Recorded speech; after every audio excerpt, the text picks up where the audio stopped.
Listen closely, because what I'm about to say will hit different. There comes a moment when the tables don't just turn, they flip so hard the whole room goes silent. That moment is now. And guess what? You didn't just win the game, you studied it, decoded it, and mastered it so flawlessly, even the players trying to sabotage you started clapping by accident. Here's a fact. In psychology, there's a phenomenon called the backfire effect. It's when someone tries to prove you wrong so hard, they end up proving you right.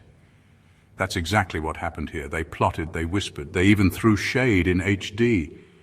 But you stayed in position, moving with divine precision like it was all part of a secret mission. And now, they're speechless, mute, frozen like Wi-Fi just cut out during their villain monologue. The people who thought they could control the narrative didn't realize you were the plot twist they couldn't write out. You let them think you were losing, only to checkmate their entire bloodline with one move and a smile.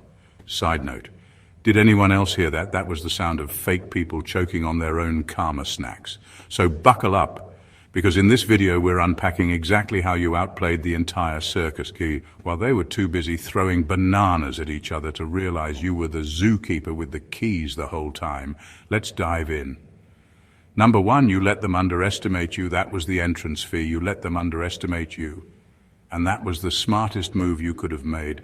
They looked at you and saw someone quiet, unsure, soft-spoken, maybe even lost. They thought they were dealing with someone who didn't know how the world works, and you let them think that, not because you were weak, but because you understood the power of misdirection. The moment they thought they had you figured out was the moment they started letting their guard down. That's when you began winning. They showed you their hand without realizing it. Every side eye, every sarcastic comment, every fake smile. They gave themselves away while thinking they were in control. You saw how they moved, how they lied, how they ganged up with each other to feel bigger. And while they were performing for their little audience, you were taking notes. You weren't reacting. You were observing. That was your advantage.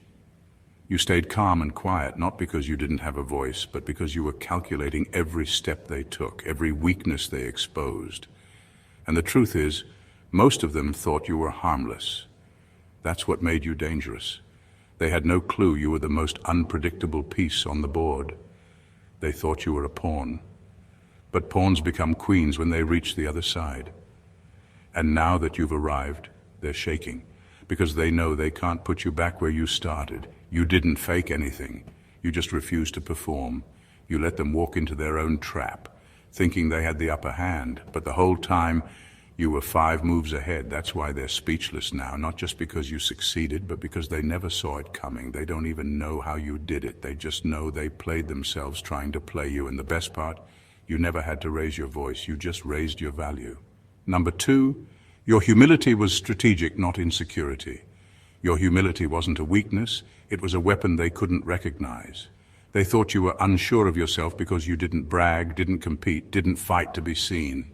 But what they didn't realize was that you were never seeking attention. You were focused on alignment. You weren't interested in proving anything to anyone because you already knew who you were. That's not insecurity, that's discipline. While they were out there scrambling to be noticed, constantly reminding everyone of their so-called value, you were building quietly. You were planting roots while they were showing off branches. They thought they were winning because they were louder, flashier, more visible. But when the storms came, it was your stillness that kept you standing. They mistook your restraint for self-doubt.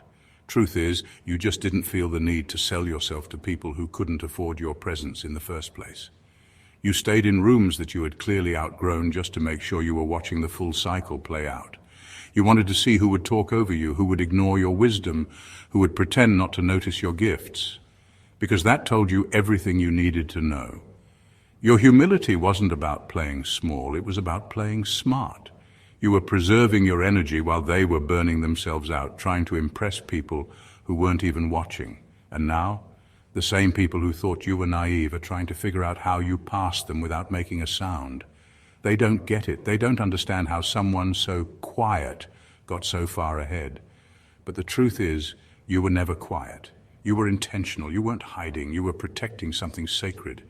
And now that it's finally being revealed, they're realizing they misjudged the one person who never needed to compete, because you were never in their race to